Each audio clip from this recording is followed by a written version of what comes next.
Chia সিডের জল খেতে খেতে সকালটা শুরু করলাম। আর এদিকে রান্নাঘরে এসে সকালে তরকারিটা বসিয়ে দিয়েছিলাম জলখাবারের জন্য, আর এখানে মাছ ভাজাটাও বসিয়ে দিয়েছিলাম। আর সাথে এনেছিল মাছের মাথা, তাই সেটা ধুয়ে পরিষ্কার করে রেখে দিয়েছিলাম। আর এখানে আমি জলটা তখনও খাওয়া শেষ হয়নি, তাই ওখানে চিয়া সিডের জলটা খেতে খেতেই রান্না করছিলাম। তারপর এখানে মাছের মাথাটাকে ভালো করে পরিষ্কার করা ছিল, ওইটাকে আমি নুন আর হলুদ দিয়ে ভালো করে মাখিয়ে নিয়েছিলাম। মাখতে মাখতে আমার এখানে মাছ ভাজাটা হয়ে গেছিলো। দেখো, মাছটা নামিয়ে রেখে নিয়েছিলাম। আর তারপরে ওখানে মাছের মাথা যেটা রেখেছিলাম ওটাকে ভাজা বসিয়ে দিয়েছি। আর সাথে সাথে আমার তরকারিটাও রেডি হয়ে গিয়েছিলো। আর এখানে রুটি করছিলাম, কারণ মেয়ে উঠে গেছে, মেয়েকে খাওয়াতে হবে। আর তারপর চলে গেলাম ঘরে গিয়ে মেয়ের জন্য কিশমিশ ভেজানো জলটা রাখা ছিল, সেটা রেডি করলাম, করে মেয়েকে খেতে দিয়ে দিলাম। এখানে মেয়ে খাবে না করছিল, সেই ভুলিয়ে ভালিয়ে তাকে খাওয়ানো হলো। খাওয়ার পরে সকালে ব্রেকফাস্ট খাওয়ালাম। ওখানে খাওয়াতে বসে নিজেকে একা একা খেতে চায়, কিন্তু খেতে পারে না, তাই খাইয়ে দাইয়ে পরিয়ে তারপর আবার রান্নাঘরে আসলাম। এসে আলুটা কেটে নিয়েছিলাম মাছের জন্য, আর মশলাটাও রেডি করে নিলাম, করে মাছের ঝোলটা আগে বসিয়ে দেবো।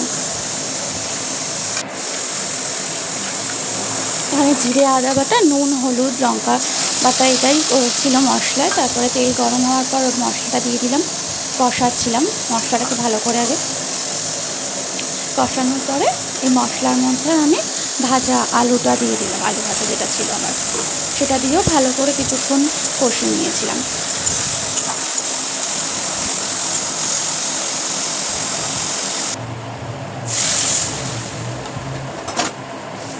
মাছের ঝোল যেটা করবো সেটাও কষানো হয়ে গেছিলো, তার পরিমাণ মতন জল দিয়ে দিয়েছিলাম, ওটা ফোটার জন্য রেখে দিয়েছিলাম। ওখানে মাছের ঝোলটা হতে হতে আমি মাছের মাথা দিয়ে চচ্চড়িটা করবো সেটা জোগাড় করছিলাম। আলু কেটে নিয়েছিলাম, পেঁয়াজ কেটে নিয়েছিলাম, আর পেঁয়াজ রসুন বাটা ছিল। তারপর তেল বসালো, তেল গরম হলে ওটার মধ্যে কিছু ফোড়ন দিলাম, দিয়ে আলুটা ভাজতে দিয়ে দিলাম। ফোড়নে দিয়েছিলাম কি বলো তো, শুকনো লঙ্কা আর দারচিনি দিয়েছিলাম, কারণ আর গরম মশলা ছিল না, তাই ওটাকে ভাজতে দিয়েছিলাম। ভাজতে তারপরে ওর মধ্যে কিছুটা পেঁয়াজ দিয়েছিলাম, অত টাইম ছিল না, তাই আমি একটু শর্টে করেছিলাম এটাকে।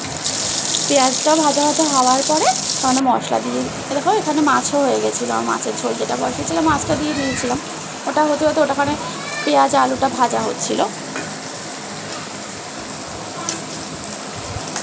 আর মাছটা হতে হতে আমি এখানে সেই চচ্চড়ি যেটা করবো মাছের মাথা দিয়ে, তার জন্য ওখানে মশলাটা রেডি করছিলাম।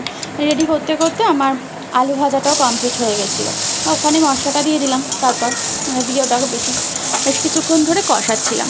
কষানোর পরে দেখলাম তো কষানো হয়ে গেছে জিনিসটা, তারপর সেখানে দিয়ে দিলাম মাছের মাথা যেটা ভেজে রেখেছিলাম আমি। তারপরে এটাকে ভালো করে কষিয়ে পরিমাণ মতন সামান্য অল্প জল দিলাম। বেশি জল আমি রাখবো না, একদম মাখা মাখা করবো, তাই এটাকে এইভাবে করেছিলাম।